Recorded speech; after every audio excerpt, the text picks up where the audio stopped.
we find ourselves in is the ability to monitor all investments and costs thrown at us by the oil companies.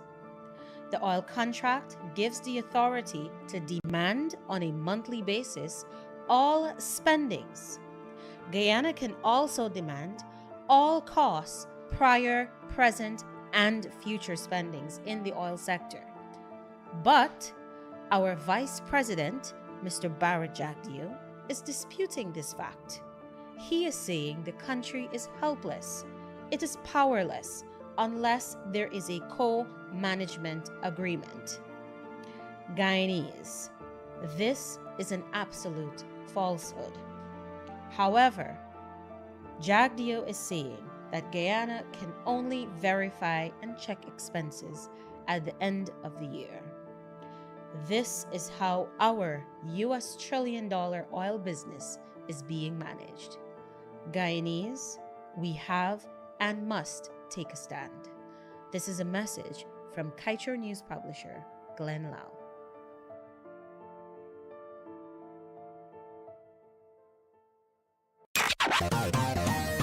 Kaieteur Radio, keeping you informed. Demerara and Essequibo 99.1 FM. Burbies 99.5 FM. Kaieteur Radio.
It is 19 hours. It was 19 hours 23 in Guyana and right across the Eastern Caribbean. It is Friday.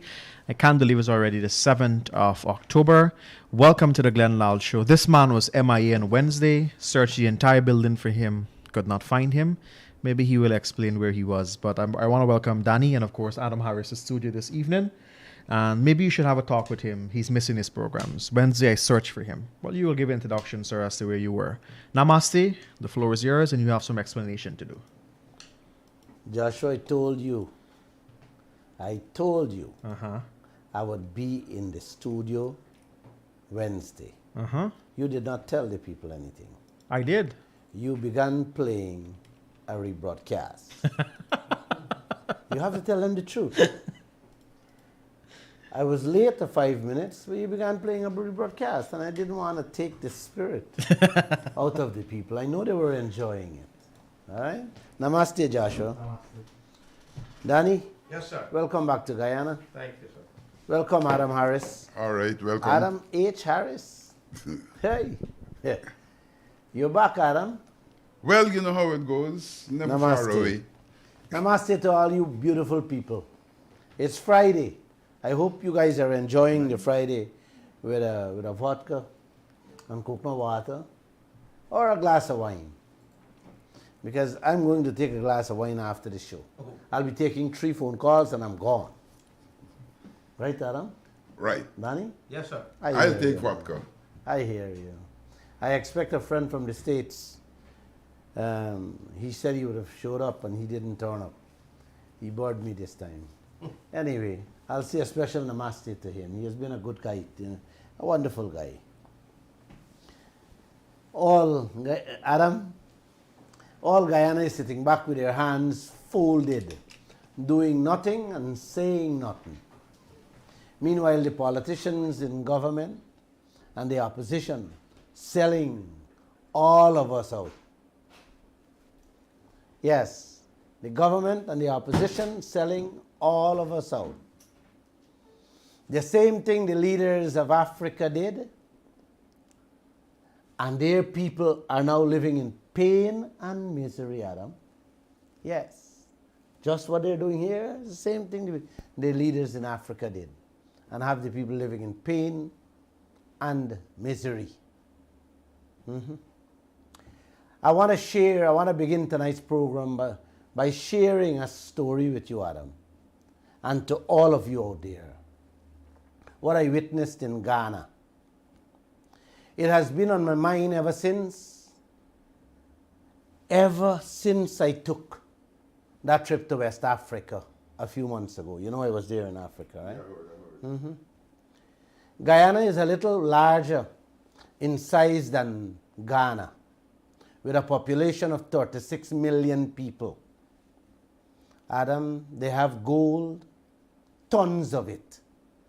Diamond, bauxite, timber, oil and gas, lithium in abundance. You know, lithium is the gold of today's world. Lithium carry more price than gold today, and it's in more demand than gold. All that Ghana has. Uncle, you name the resources, and Ghana has it. Ghana was the last stop of the slave ships picking up their human cargo along the coast on their way to South America and North America. What you see unfolding presently in this country with the foreigners is the exact same thing happening there in Ghana with those foreign scavengers, especially the Indians, the whites, the Caucasians, and the Chinese. What I witnessed going on in Ghana has reached so far, or as we say in Guyana, it has gone, far gone, with no turning back. That's how I see it in Ghana.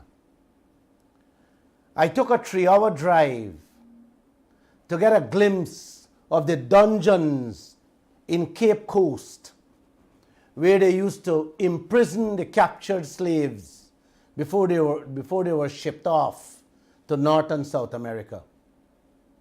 And I couldn't believe my eyes with the many unbelievable, horrible things I saw along the way.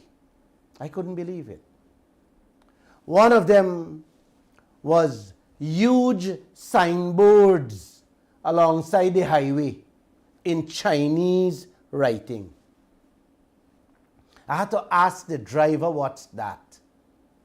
The man said, boss, we have them all over Ghana.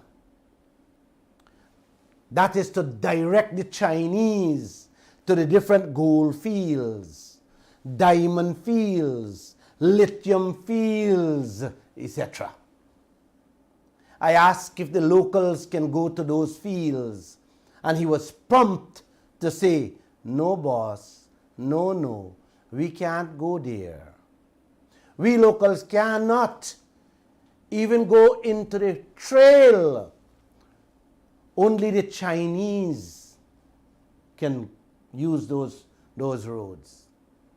He went on to tell me that the people of Ghana is getting nothing from the Chinese, who were fetching out all the gold, diamonds, lithium, and other rich minerals by the ton. And the government, yes, listen to this piece. The man said the government now realized that and is trying to correct the situation. Then he went on to explain that the government is now using the army and the police to drive them out the country. What the driver told me next, uncle, would certainly give you goosebumps. The driver said, boss, the police and the army was able to arrest some of the Chinese who were there illegally. But most of them have already become citizens of Ghana and living in the gold fields. so they can't do them anything. You understand what I'm saying, Adam? You hear that, uncle? Them done turned citizens of Ghana. So who can touch them? Who can stop them? Both done Ghana Falls, and the government and the police hands are tied. Yes, they're stopping them from digging the gold. But when the army and the police come out the gold fields in the afternoon, the driver tell me the Chinese start working through the entire night. Yes, Adam. When the government close off for the day and come out the gold fields, the Chinese busy working in the night. And the police doesn't know how to deal with that. Anything beginning to resonate in your mind about Guyana? The driver said, boss, police and army just go back in the night. And when they catch the Chinese doing this stuff, them just transact them own business with the Chinese and come out quietly. So you all see what's going on there, Adam? The foreigners enriching themselves with the wealth of the Ghanaian people, and only some of them, the police officers, yes, the police officers and the Chinese people eating up the wealth. While the owners, the real owners, the citizens of Ghana, the true owners of those wealth, their hands are tied. And they're left to eat one meal a day. Saying nothing, doing nothing. Just like some of y'all in this country, Adam. Seeing everything was happening and nobody doing or nobody saying anything. What a smart and cunning way to thief the resources under the noses and eyes of the government and the people of Ghana by these foreign scavengers.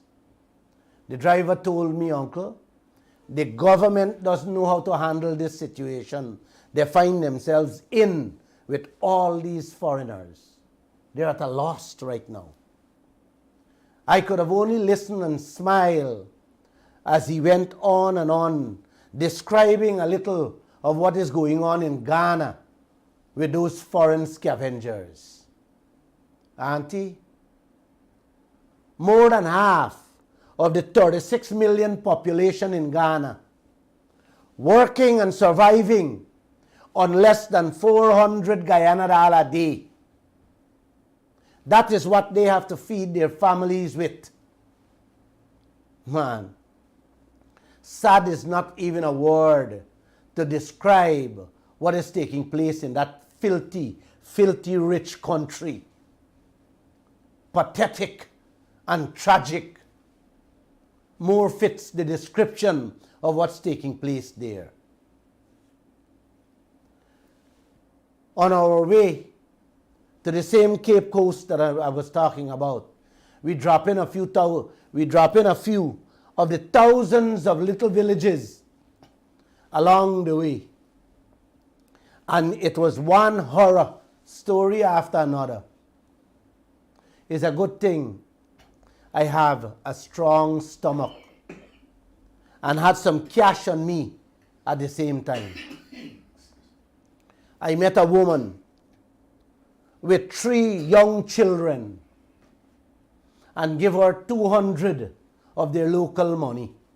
$200 of their local money, which is about 5,000 Guyana dollar.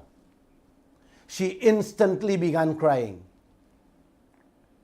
And when I saw that, I walked away to another family next door in another mud hut. While driving away, uncle, when we left that little village and driving down the road, the driver said, boss, the woman was crying because she had to find $300 of their money to pay 4 months' rent. If not, the landlord were going to kick her out the next day. So she wake up early and pray to God for help. I told the driver to turn the car around and went back and give her the extra 100. I tell you, quiet, Adam, I give you a little more. It was at this stage when I hand her the $100. She said her husband is sick and can't move and couldn't move. Uncle, when I pull the cloth blind, a little cloth blind that served as a door to her little mud hut and peeping, Adam, her husband, no more than about 40 years old, couldn't get up from the floor of that tiny mud hut.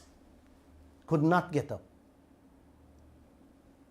But what really struck me was the hopelessness and helplessness that I saw in his eyes. Adam, you know, there are sometimes you witness in life. There are some things in life you witness in life that cannot be removed or erased from your memory. You know that? Well, that is one of them. He is still alive and I am in contact.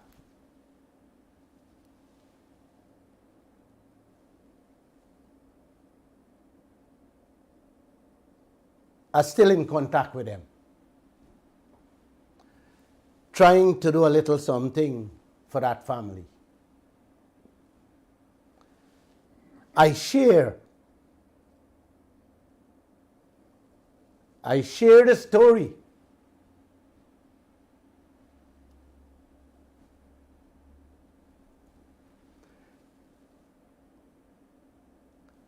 I share the story with you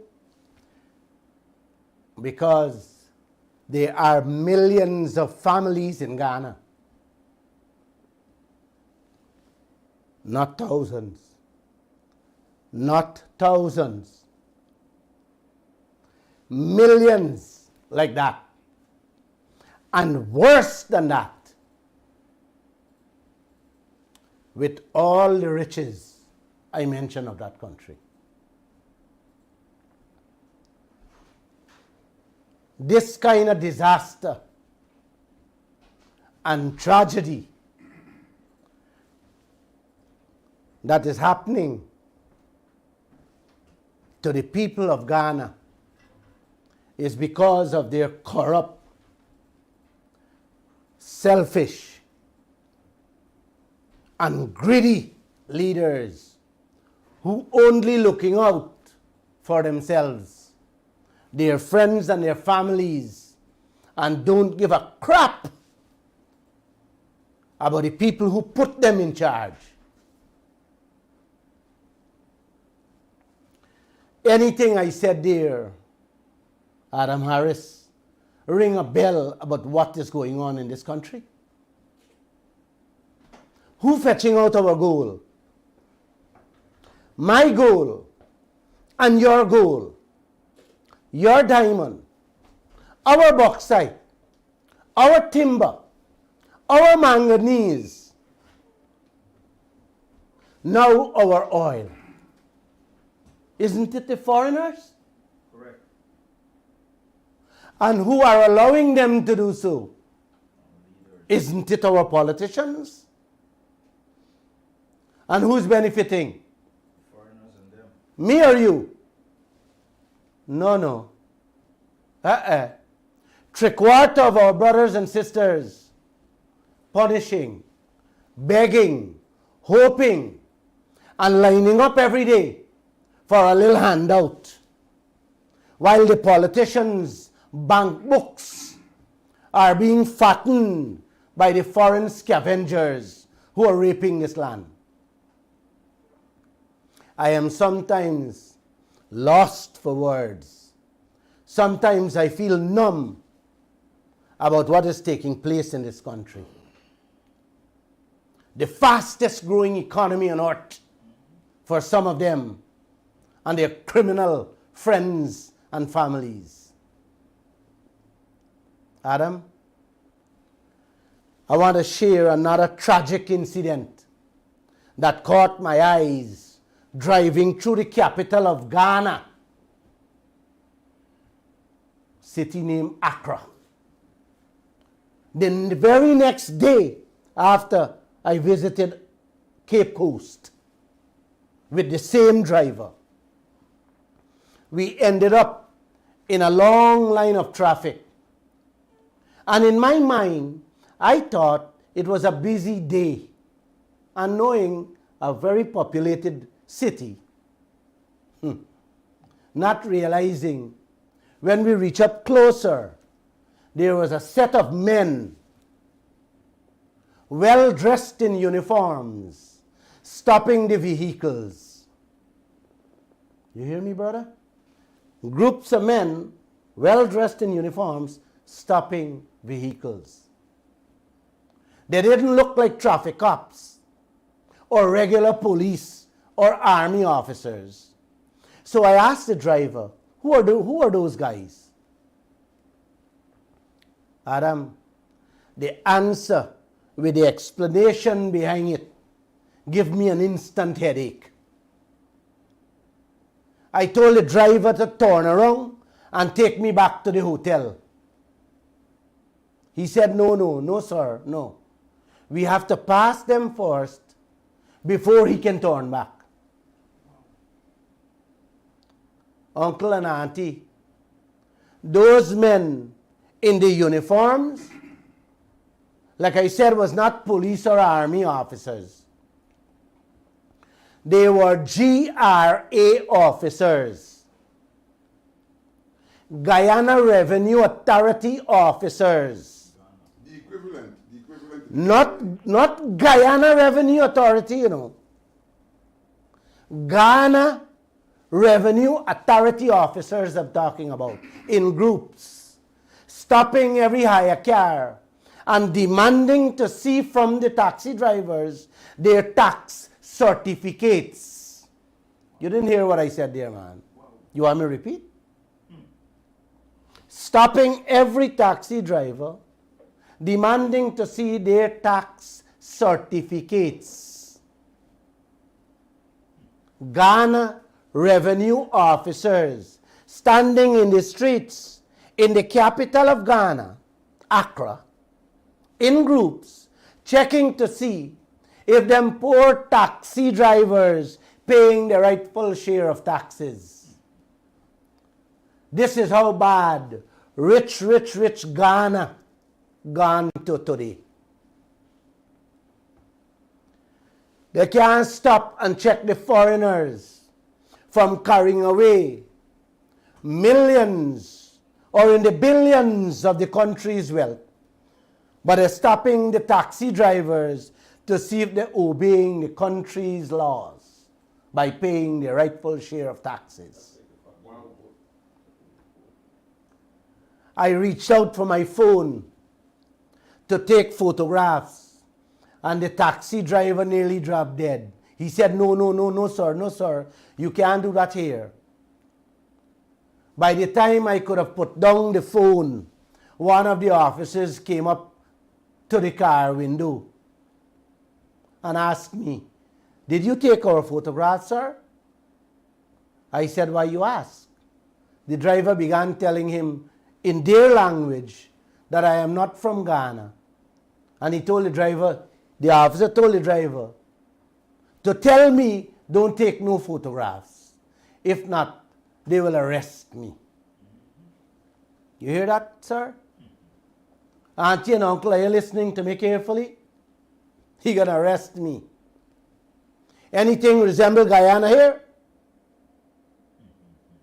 Things coming clear to y'all? We are not there yet, but we are heading there. Continue folding your hands, closing your mouths, and continue to throw mal around these criminal necks. We heading there. Right there, we're gonna there. The driver said, boss, you must have tax certificates at all times in the car. It is the law, which has to be renewed every 3 months. You hear that, huh? Every 3 months, not every year. If you don't have it to show them, can't eat your dinner, and you too. They have to drive. They have you drive to the station if you don't have it. Seize the car right there and send you to pay the taxes. Then come back, show them the certificate. Then you can uplift your car. You have some photographs. Uncle and auntie who listening on the radio, I'm so sorry you can't see it. I'm putting up some photographs on the web page there so people on Facebook and YouTube can see it. You put them up? You guys want to know how I get the photographs? I had to take a $10 out my pocket, not US, their money, and give a young man on a bicycle to go and take them secretly on the side. That is Ghana. And that is the photograph you're looking at there now. You see how powerful the government of Ghana can be when they're dealing with their own citizens? You see the length and depth they will go to squeeze their own citizens doing hire car work to feed their families? But they're helpless and impotent when it comes to collecting their fair share of taxes and revenues from the foreigners who thieving the resources out of the country. Adam, is not the same thing happening in this country, man? Huh? Yeah, Like you can't dump too. No. But we said You don't pay your taxes in this country, uncle. GRA, the Guyana Revenue Authority, not Ghana, sending you letters upon letters, even threatening to take you before the court if you don't comply. On the other hand, ExxonMobil and the oil companies walking away without paying a penny in this land. And when our Vice President Jack Davis asked, when I asked him if I am to win the court case I brought against the government and ExxonMobil on taxes, what would be his reaction? What he said? You remember what he said? Uncle? He said, no side. He's on nobody's side. In other words, left you out of that. That's the answer he gave on my program, when he was on my program. By Shanlin already fetch out half of Guyana's timber. Oh my, Tri Resources, Zinjin, Aurora Gold Mines, and the others done fetch out half of Guyana's gold and diamond. Rusal and Boside, half of Guyana bauxite gone out this country already. Find out if any tax is paid with them. Wow. Let a Glenn Lall, a Mohammed, a Singh, or a Thomas get into the gold, timber or bauxite business and don't pay their taxes. See if they don't end up in front of the courts. Wow. Just the other day, Kaieteur News reported that after 14 years operating in Guyana, fetching out we bauxite every hour of the day. The Russian company Rusal, you hear that? The Russian company Rusal, 14 years, said they never made any profit. But they are still receiving billions in tax concessions and continue to do so on to this day, fetching out our bauxite and not making profit. This is the kind of bourgeois, the bourgeois leaders we have in third world countries. What kind of leaders would allow a foreign company to fetch out the people's wealth for 14 years and allow them to tell you that they make no profits, and you continuing giving them more tax concessions on top of that, man? Well, generally, the tax concession should only last for 10 years. All of them signed that, 10 years. So if we go to 14, something is wrong. What happened? That these things happened under Bharat Jagdeo and continued under the Granger administration and now still continuing under the Ali administration. You know the real reason? You know the real reason you didn't see me do a live program Wednesday night gone? I was sick. I wasn't physically sick. I was sick of having to talk about these cunning, corrupt, and pathetic crooks we have for politicians. And I have to be honest, I am a little sick of talking to you. Talking to all of you 3 times a week. Writing in the paper 7 days a week. And no movements from any one of y'all. That's the honest truth. What happened Wednesday night. Make you guys didn't see me on the program. The government of Ghana have the foreigners fetching away all the wealth of the country and got the revenue officers policing their own people for taxes so that they can pay salaries and fix the mud roads for the millions of people. You gotta love these bourgeois clowns we have in third world countries for leaders. You have to love them. You see why Africa is the way it is? Where it is today? Guyana is heading right there with these bourgeois corrupt clowns we have for politicians. Right there we are heading. Look, Guyana find oil in 2015. And look who our politicians find out of all the leaders in the world for bring here to provide guidance to us. Look who they find. Former President Granger first brought in the President of Ghana.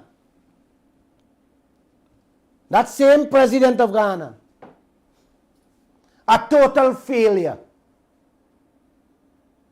And when Jagdeo took over, he bring the Vice President of Ghana with an entire barrage of people to teach we how to run oil and gas business. Are you believe this thing? Of all the oil and gas leaders in the world, the only people they find are from Ghana. Failures. Jagdeo visited Ghana himself. I wonder what he been there for or what he saw. Did he see how the gas plant in Ghana ended up losing $250 million a year? And why they were losing that money? Because of corruption? Yes. They were losing $250 million a year, uncle, because of corruption and bad judgment which the World Bank was part of too. I hope they did. I hope Jagdeo did. Because he's taking Guyana into the Wales gas plant, in which I can see Guyana turning into Ghana right there. Losing 250 million a year. And then they're going to turn around and use GRA, Guyana Revenue Authority, to see if the taxi and the truck drivers paying taxes. Yes. Man, I keep saying I can only turn on the light switch for you people to see. I can't lead you out the dark tunnel. You have to want to come out, stand up, speak out. I can't help you.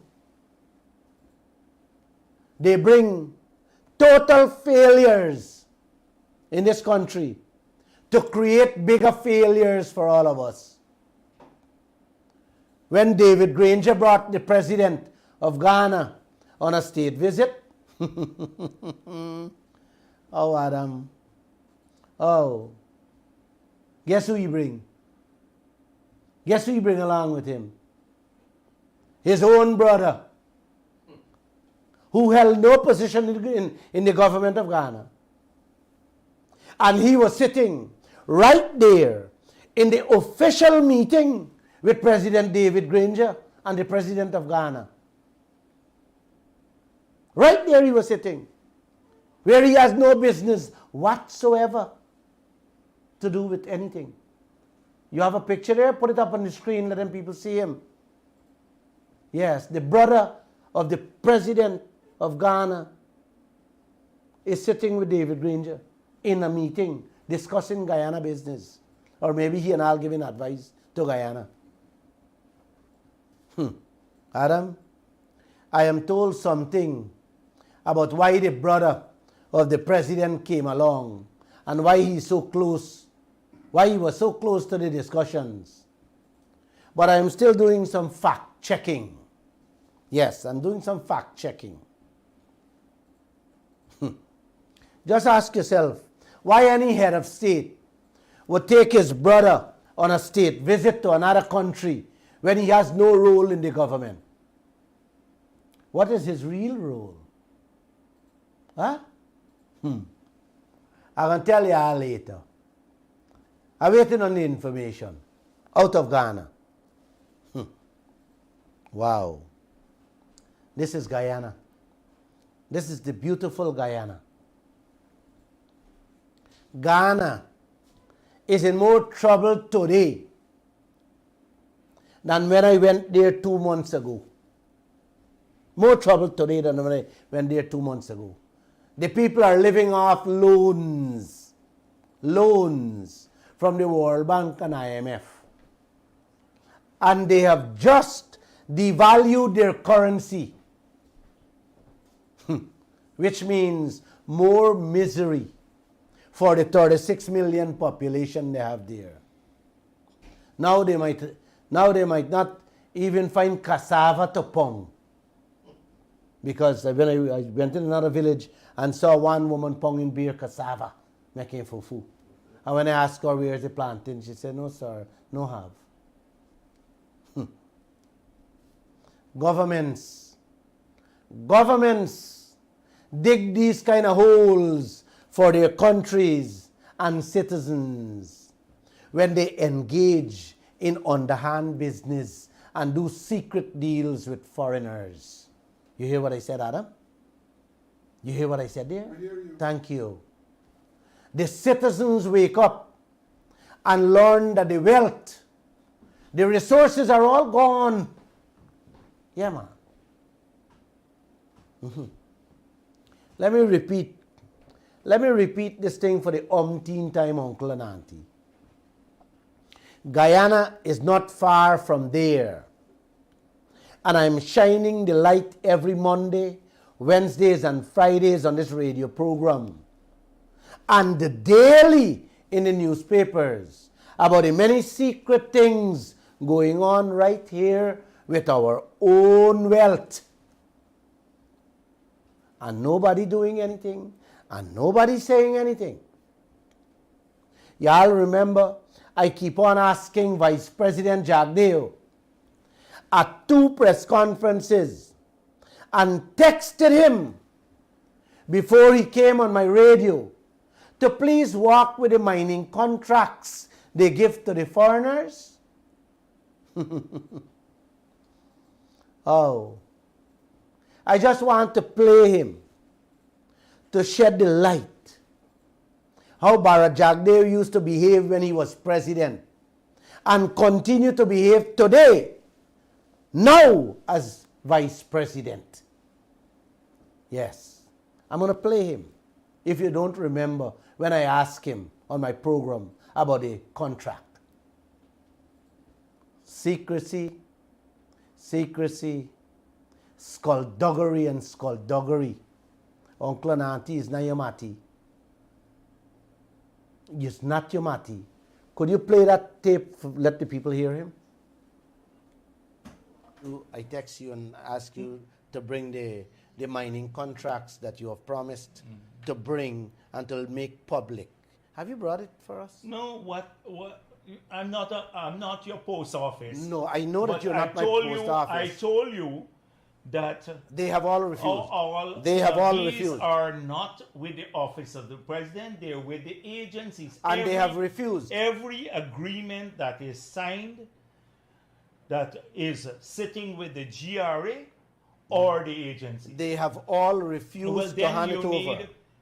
I told you the Freedom of Information Act allows you to take some steps. Why do this nation, why the media has to be on a weekly basis behind a government to ask them, to beg them for something as simple as a mining contract? No, but you guys give out to foreigners. Did Stacia write you back on the matter? He did not write. I write Station. I also wrote the GGMC.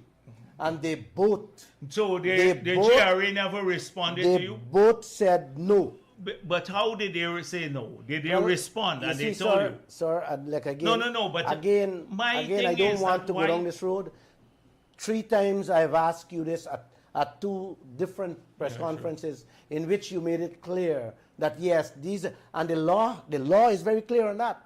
The people of this country should and must see these contracts you people sign. Not the oil contracts.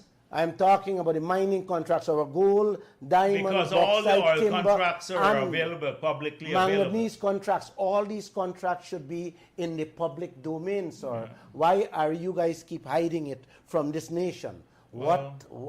I still cannot. No. But that you're characterizing this as hiding these contracts. Well, I'm asking you. I've asked you many times. For me personally, I don't see any reason why you should not have. And these I've been contracts. hearing that answer all the time. But it's the agencies. I don't have these contracts. As Vice President, I'm asking you tonight on this radio. Would you make your duty and ensure that this is being released to the public? So to I the media? I can undertake to find out with you there what provision the GRA is so cagey about that it doesn't want to release. GGMC. And GGMC. So I can undertake to do that. The law is very clear. I don't know, yes, if the law is that these contracts have to be made public, they should be made public. I think, no. I just think that there may be proprietary things that they're worried about.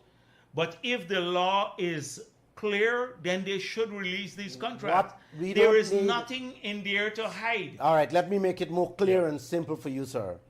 Propriety information, I don't need. All right. So nobody needs that. Then I will undertake that anything that is not proprietary, that you get it released. And you're because I will personally now see that this happens. And you're not going to tell me that concessions is part of propriety. No. You're not going to tell me that the deal, the contractual arrangement between Guyana but concessions are public issues, what people get in their contracts. Thank you. So we'll hold we'll hold you to that. Thank you, sir. But this one here is just been going on for too long. Yeah. Thank you. Thank you. Wow. Simple mining contracts. Hear him? Wow. Uncle and auntie, why the media have to keep asking and asking this vice president about something as basic as a mining contract that by law must be disclosed to the public for us to see? Why? Why? You guys listen to his answer. You hear the back and forth between me and him. How he going round and round. How he playing games with words. With a simple question. When will the country see these contracts? So again I ask, what is he hiding? What he doesn't want us to see? What is he fearful of? Why he got to go to these lengths to play these games, uncle? Why? You hear him, Adam? I am like the Energizer battery. You know the Energizer bunny? Everywhere I see them, I will get in their faces for these contracts. And all of you should add your voices whenever you see them and shout out to them. We want to see the Oh My contract. Zinjin, Bosai and Rusal. All the mining contracts that everyone of them sign. You need to demand it, uncle. You need to demand to see how they're thieving we wealth. Leaving our brothers and sisters hungry. Leaving the policemen and women, the nurses, the public servants with a few scranky looking Guyana dollars when the month comes salaries. We need to see it. Uncle, we need to. The few cents or the few dollars these people are getting as salaries is buying less and less as the days go by in this country. And every one of you silent. You guys hear him say, after going round and round, up and down, how he will ensure that we will get the contracts. You heard him. Well, 4 weeks done gone. We are still waiting on them from the vice president. Let's give him a few more days. He must have been busy with the cricket and carnival. So we'll give him a few more days. Auntie, if Jagdeo behaving like that with these mining contracts, which are tiny when compared with this US $1 trillion oil contract, you think any one of us would have ever seen that oil contract that David Granger released? Huh? Yeah. If these mining contracts so tiny, you think Guyana would have ever see that this $1 trillion oil contract that David Granger released to the public by Jagdeo? Thanks to Granger. Huh? 50 generations would have come and go. And Jagdeo will still be saying, I will undertake, I will look in, and I will see that the contract be released. Just like what he said to me repeatedly about the mining contracts just now. Yes. This may not go down well. It may not go down well with some of you. But you got to give Jackie jacket. And fair, where fair play is concerned, you got to be fair. All of us should throw milk at David Granger's foot. And let's thank him for doing that one great deed, releasing the oil contract for us to see. Man, auntie and uncle, hadn't that man done that, you would have never have a program like this. You would have never had newspaper articles, and you would not have heard anything from the international community, because none of us, nobody, would have known what went on and what ExxonMobil did and are doing to Guyana, hadn't that contract been in the public domain. You hear me, man? Yeah, You guys understand what I'm saying? Hadn't that contract been in the public, none of us would have known anything. Nothing. You wouldn't even know that you get 2%. And 25%.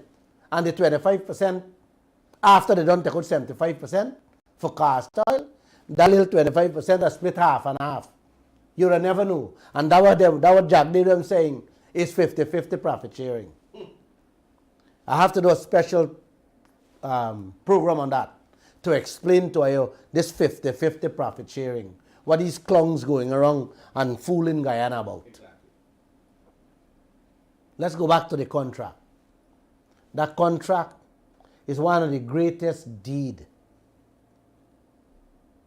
ever happened to this country. One of the worst deeds. Yes.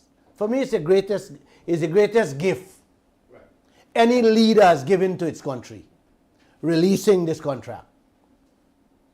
And we should also thank Jan Mangal, because he played a role in it. Harmon, Greenwich, Tratman, Sir Sridat Ramphal, and the rest of them didn't want Granger to release that contract. No, none of them wanted that contract be released. Don't ask me why. I can't answer the question. Or don't ask me what's going through your mind, why they don't want to. Or what transaction went on between them. Don't ask me, I don't know. I'm playing my head in good tonight. Ghana, trying to get out the foreigners from their country. By the time we get these mining contracts from Jagdeo, the foreigners will run we out of Guyana. Thanks, Dr. Jagdeo. Thank you. And now, let me take you to the end of this program with this other gold nugget from the government. Yes, let me end with this another gold nugget. Yes, from our government. Yesterday, they concluded a 3-day oil conference at the Guyana Pegasus. This event was organized by the Georgetown Chamber of Commerce and Industry of Guyana. The people got over 600 members. This oil meeting, Adam, was set up to form business partnerships between Guyanese and foreign investors. Now, Adam, an oil conference is being held in a country. One would expect the government to fully participate and have all its people present to add their bit or to learn something. Not true, man? Especially a newcomer in the oil business like Guyana. You want to have everybody there. Oh, uncle, I'm sorry for this country. And I'm sorry for you. I went to one in Trinidad, an oil conference in Trinidad 3 years ago. And the entire government of Trinidad and Tobago, from the Prime Minister right down, were all present throughout the conference and partake in every panel discussion they had. Everyone. Our oil conference ended. The 3-day ended. And not the president, the vice president, the minister, or Winston Brasington had the decency to show their faces even for a minute at that forum. They don't care. It was an absolute embarrassment to the people of this country. Man, just imagine, we had a number of oil and gas experts who came into this country for this forum and give advice, and none of our government officials were present. Eh? Although their names were on the programs, yes, not a single one of them were present. Winston Brasington, who is heading this $2 billion US gas plant at Wales, was expected to be part of a panel discussion on day 2 of the event. The discussion concluded and Winston Brasington was nowhere to be seen in the forum. The audience who had questions for him had to go back home clueless and empty-handed, just like the rest of Guyana. Imagine knowledgeable people in the oil and gas sector flying to we country to advise and share their expertise with the government and others. But the people end up speaking to themselves and the Chamber of Commerce people only. How you like that? Huh?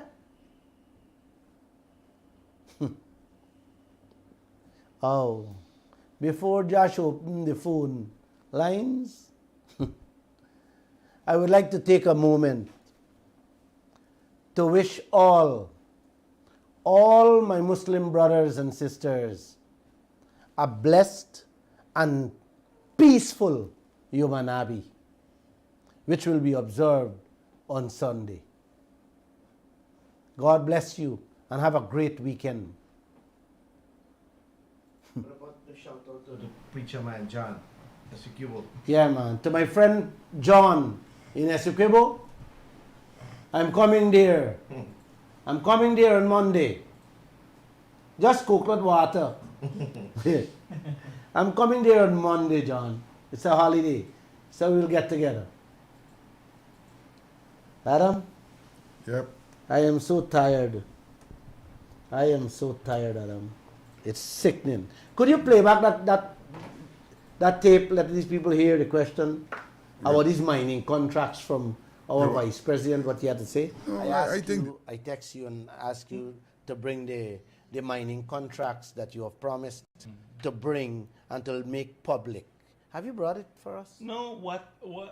I'm not your post office. No, I know that But you're not my post office. I told you that they have all refused. These are not with the office of the president. They're with the agencies. And they have refused. Every agreement that is signed that is sitting with the GRA or the agency. They have all refused to hand it over.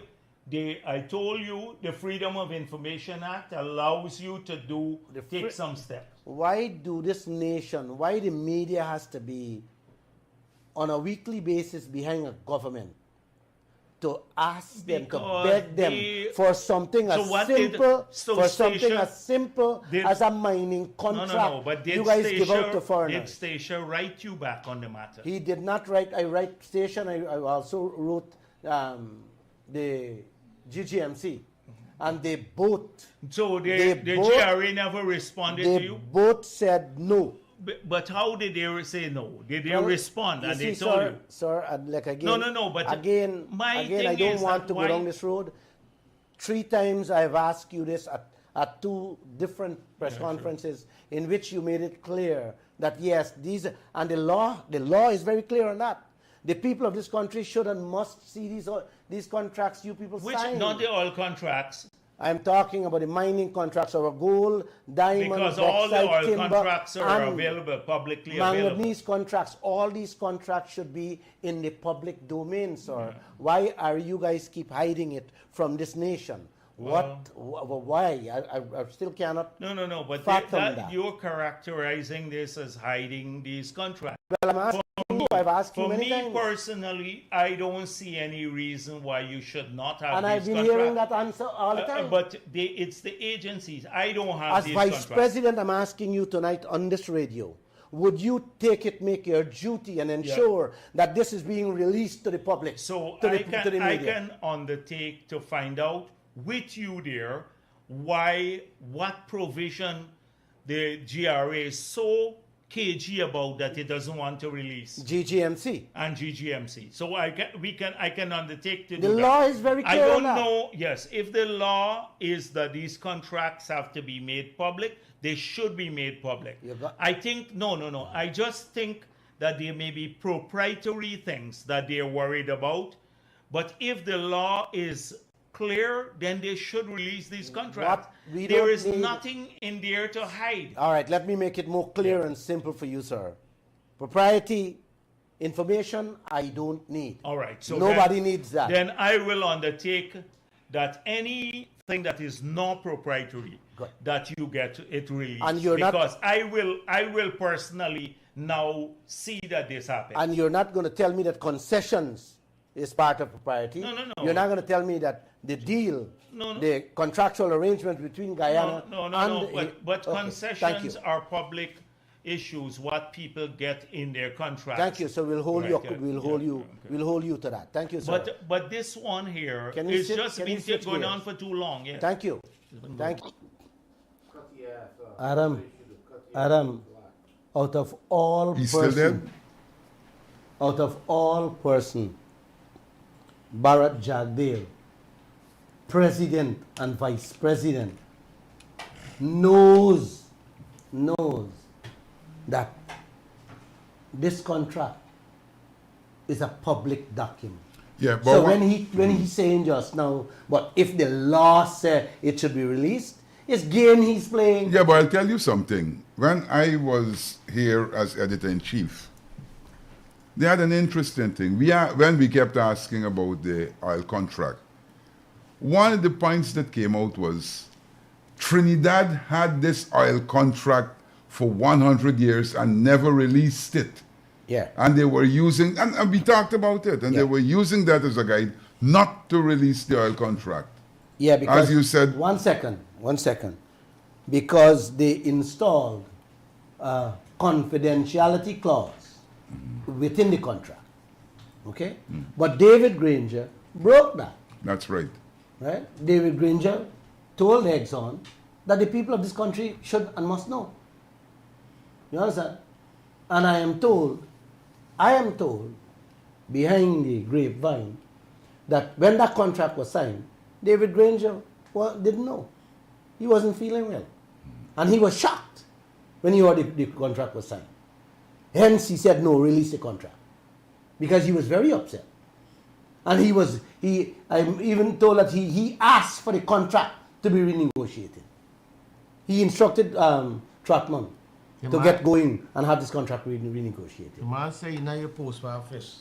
But one of the things that you also got to remember is that when these contracts have to be released and questions have to be asked,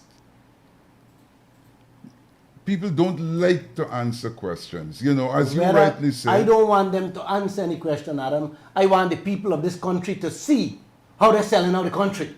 Yeah, but what they're doing, the deals they did. The people and that is what they're ashamed of. The people that is why they keep going round and round and round in circles. Look, you see how he keep asking me what GRA and GGMC told me? I don't have to tell him what they told me. But I know where the instructions came from. Yeah, but not to release the contracts. But there is a reality, Glenn. The law is very clear on that. Glenn, there is a reality. We now lapse into a culture where politicians say things and people just listen, it sounds nice. We never fact checked. Your interview with Jagdeo talk about this company being registered in Guyana. Lie. It's registered in the Bahamas. And he should have known. And Yes. on at least 5 or 6 occasions. Adam, I ain't done with that interview. There's so much things happening and so fast it's happening in this country that you don't even get time to revisit No, some of the yeah. things. And- There are many things he talked. Yeah. Right? And how quick he said, I just want to say and go. Let's move on. You understand? But everything he said there, almost everything that man was untruthful of. Yeah, and they get away with it because the crop of reporters we got are what they say reporters. You talk, Don't I go down write. there. Don't go down that road. You were one of them too. Don't No, go. no, no, no, no, no, no, no. Let's get going. Do we have any Everybody phone know. call there or do people sleep with? You can call us on 226-7452. Everybody know Yeah. that I ask the hard 222 questions. or 624-6456. So go ahead, Bernard. Good night, everyone. Good night. Glenn, you realize that the former President Granger and this current government also, they brought in so-called oil export from Ghana, right?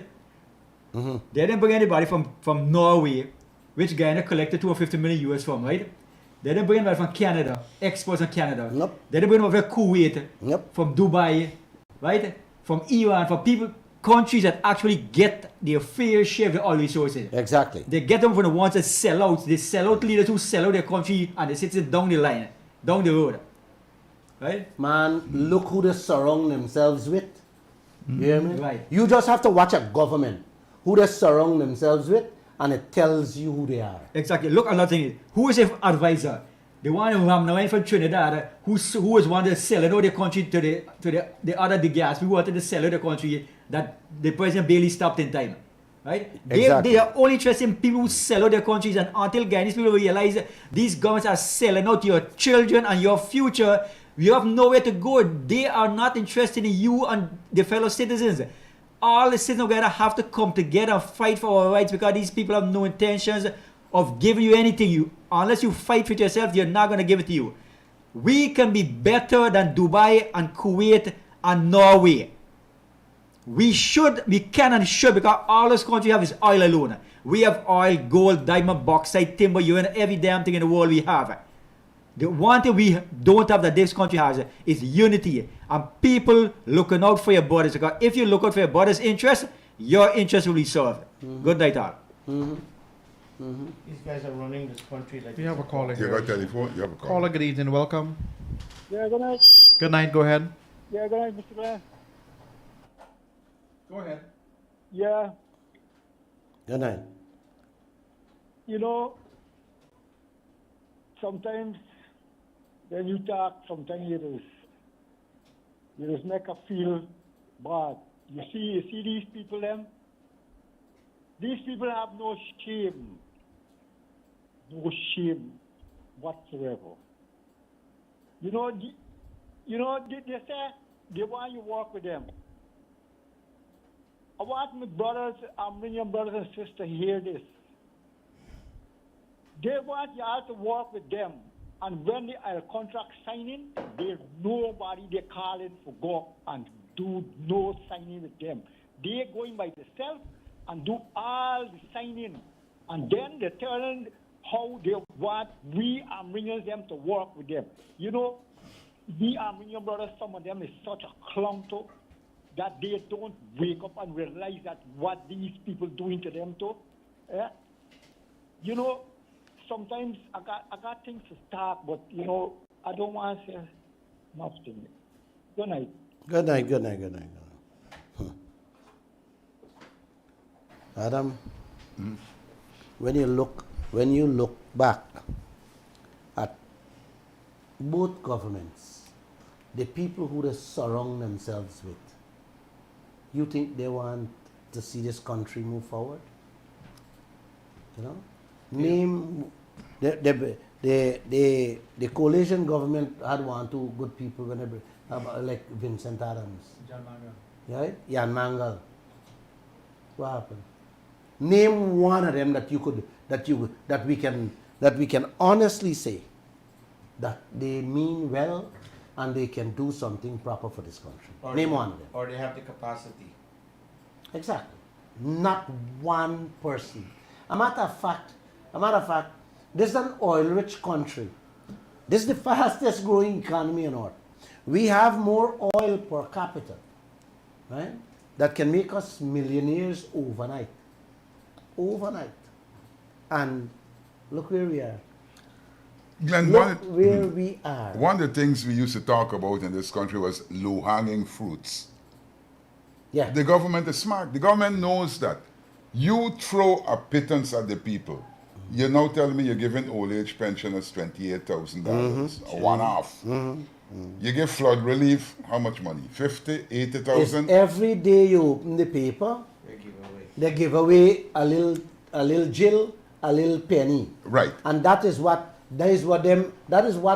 they will do for the remainder of their lifetime in government. And the people And the smile. people smile and fall for that. That's right. Right? You had the cricket carnival.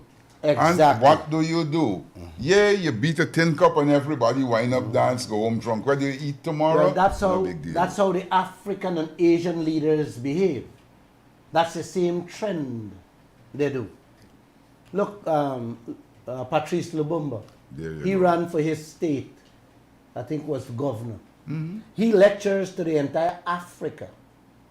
He lectures to the African leaders. Yeah. And he ran for his little state. And he said, 2 days prior to the election, the nincompoop, who was his opponent, who can't even spell his name, they drive around with some trucks and share out a little $1,000 and $2,000 to the people. And I don't think he even get his neighbor to vote for him. You understand? This is how gullible people are when they're hungry, right? And they use these these methods to fool the population. Right. And this is what they're doing. Look, you see what ExxonMobil did in the cricket ground? Oh, yeah. They were announcing, oh, Exxon give Guyana 1.2 billion in oil revenue, and they keep pounding that in the ears of the cricket fan of the world and in Guyana, and everybody cheering, yay, yay, yay, yay. But then they didn't tell us how much billions they thief and gone with. No, we don't know about that. But you don't know if that 1.2 billion is going to be added to the cost and Exxon can reclaim it. You see our president had a t-shirt on, the big ExxonMobil headline in our president was wearing a t-shirt with the big ExxonMobil on it. Oh man, and they're proud to wear it. Yes. They're proud to wear it. I did a program on it and I said, had anybody send me one of that? I ain't only spit on it. But our president was proud to wear it and he was displaying to the world, right?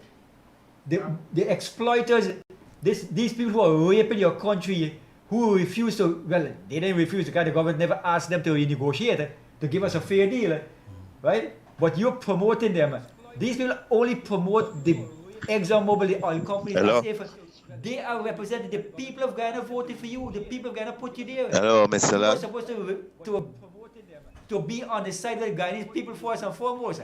And to have them say that they are nobody's side, it means they are on their own side. But isn't We have a caller. One second. We have a caller here. Caller, good evening. Yeah, and Mr. welcome. Lall. I think with this whole thing we see going on with these politicians, them, this, yeah, I gonna. the master exploit your work in the field, he beat the hell out of you. And then he said Christmas. One of the things that we got to remember, Stilts. in the days Now you go come down and go nothing, jump the up master exploit your work in the jump up on field. stilts, He said, hello, like the people. pittance We he are. give you, And then he said, and you dance one up of and the all things that. that we got to remember, That is in the what days of you slavery, come down and go nothing, jump up the master a group exploit of your people work in the field. looking He said, down hello, on people. another We are. group And of then he said, people. And here's one why of the Todd things Burnham that said we got to remember. we definitely the class system. The class system is very much alive. And that's why this whole thing about the oil revenue and all of that is coming back to haunt everybody. We will get a pittance. An old man like me will get the extra $28,000. What am I going to do with it? Buy a couple of bottles of vodka? Garbage. Buy 2 tanks of gasoline? And then All right. I lie down and I say, thank you. Josh, do you have any other call? No, I don't have any. Well, if you don't have any other call, let's call it a night. And I just wanted to end by sending you people to bed on a good note. I think you deserve to go to bed on a good note, hearing something nice from me. Tomorrow we are carrying a story in the Kaieteur News in which the AFC is saying that they are willing to back the PPP government on a renegotiation of the ExxonMobil contract. And they are very clear on that. I want to believe that they are getting problems with the PNC now. And that is the problem they are getting, because it seems as if the PNC has a position on the renegotiation of this contract. And now they decide to break off and said, no, we are willing to back the PPP on a renegotiation of the ExxonMobil contract. So now we will have to dream on it, sleep on it, wake on it, to see what will be the reaction of the PPP government now. Let's wait and see. So with that, I say good night, have a great weekend, and namaste to all of you. That is good. How could it be good?